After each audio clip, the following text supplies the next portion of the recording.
Hindi na tayo bababa mga kaitsubero ha. Nakakatakot namang bumaba. Sira na talaga ito.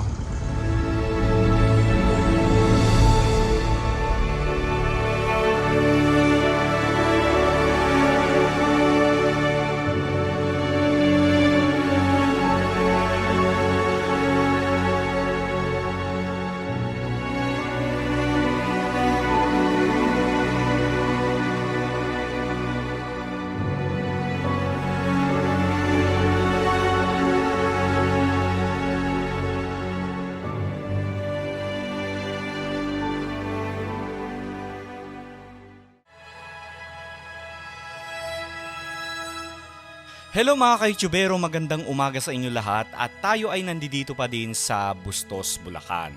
So kanina binisita natin ang Abelina Perez Ancestral House at maswerte tayong pinatuloy ng may-ari na si Ma'am Baby. Muli maraming salamat po Ma'am Baby. Ayan, so sa mga hindi pa nakakapanood ng video, ilalagay ko na lang ang link sa description below. Okay? So ngayon ay bisitahin muna natin ang simbahan ng Bustos. And after natin, muli nating balikan ang bahay na pula sa San Ildefonso. Okay?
Okay, so nakasakay tayo sa tricycle kasi alam niyo naman, mainit na.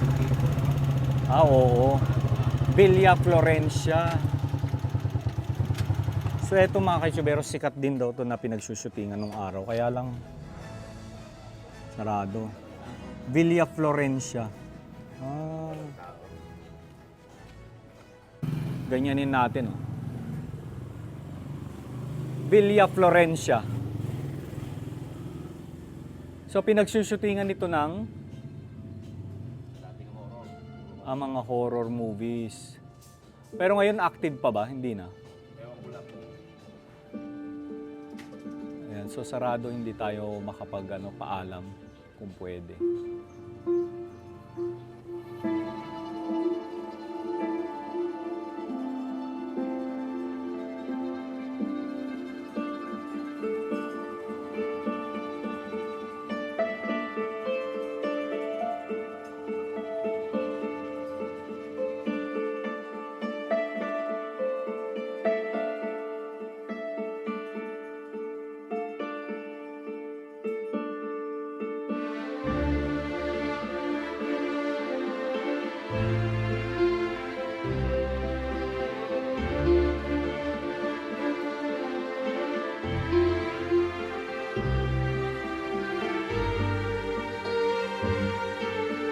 Okay mga ka-YouTubero, so last time na galing tayo sa bahay na pula, medyo malayo yung kuha natin ng video, no? Pero this time, lalapitan na natin siya. As in, malapit na malapit, papasukin natin yung loob. Ano? Tara, samahan niyo ako.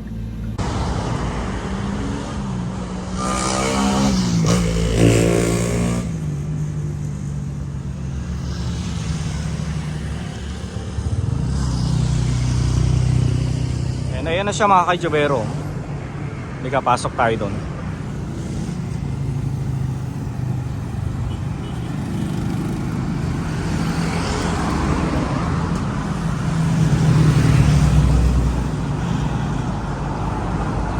So yung nagtitinda dito mga ka-YouTubero, eto, yan si ate.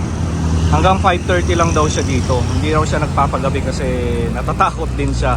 Dahil nga meron daw lumalabas daw na matanda na nakaputing damit dito mismo sa kalsadang ito. Tapat ng bahay na pula. Ayan.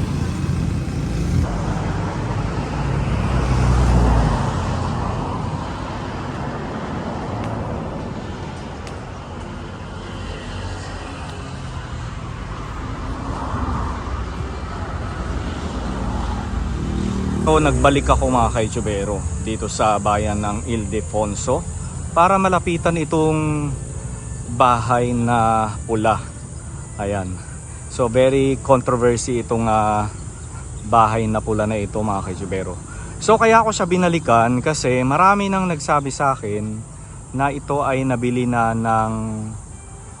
ni Jerry Acosar. So ililipat na ito sa Bataan. So bago man lang siya ilipat sa Bataan ay malapitan ko man lang itong bahay na pula na ito na kinakatakutan ng karamihan. Ayan. So kung makikita nyo talagang kalansay na siya. Ayan.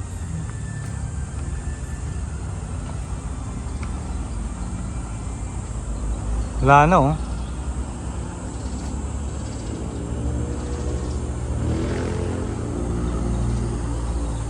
Okay.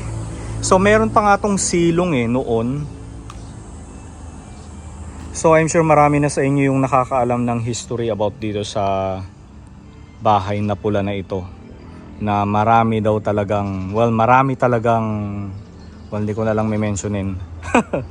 Ayan, alam nyo na yan mga kaitsubero. Ayan. So medyo talagang hindi maganda yung sinapit ng bahay na ito. Pero syempre itong bahay naman na ito, yun naman ito para tirhan. Pero yun nga lang nung during World War II, ayan, sinakop ng mga Hapon itong bahay na ito. Ayan. So itong bahay na ito mga kaitsubero, kinonstruct 1928 and then natapos siya 1930. So kulay pula na talaga itong bahay na ito noon pa. Ayan, marami kasing nagsasabi na kaya daw pula dahil marami daw namatay. Marami raw dugo ang dito. Maraming dugo ang dumanak kaya daw kulay pula. So hindi na tayo bababa mga kaitsubero ha. Nakakatakot namang bumaba. Gandito lang tayo sa may taas.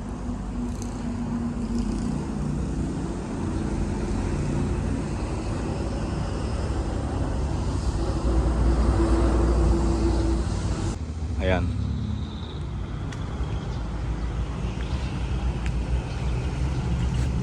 Okay.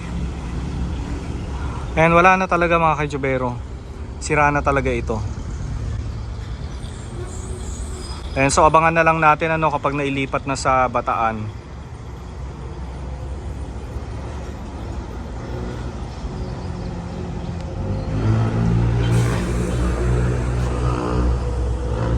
Okay? So ito kasing area na ito, makikita nyo malawak yung lupain kasi hacienda nga naman kasi ito nung araw. Marami daw puno ng duhat, kamatsili at kung ano-ano pang mga prutas ang nandito sa paligid ng bahay na ito noon. Ayan.